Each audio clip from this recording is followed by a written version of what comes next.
Welcome to our channel. Today we how to authenticate with Google Gemini API for chatbot automation. Beginner guide step by step clearly. Begin by visiting the Google Cloud Console website. Create a new project by clicking on the project drop-down at the top.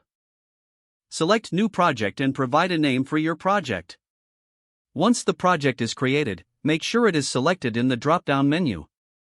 Navigate to the API and Services section on the left-hand menu. Select Library to access available APIs. Search for Google Gemini API in the library. Click on the Google Gemini API from the search results. Enable the API by clicking on the Enable button. Next, go to the Credentials section in the left-hand menu. Click on Create Credentials and choose Service Account. Enter a name for your service account and a description. Click on Create to proceed to the next step. Assign the appropriate roles for your service account.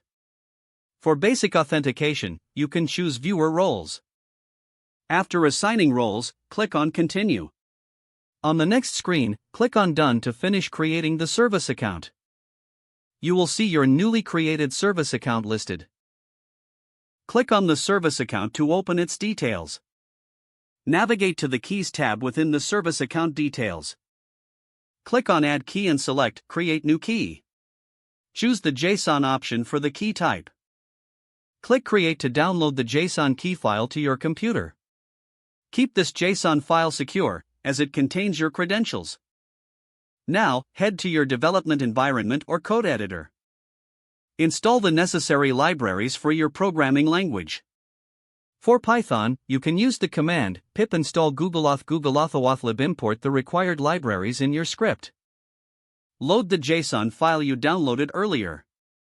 Authenticate using the Google Gemini API with the credentials from your JSON file. Make sure to set the proper scopes for your API requests.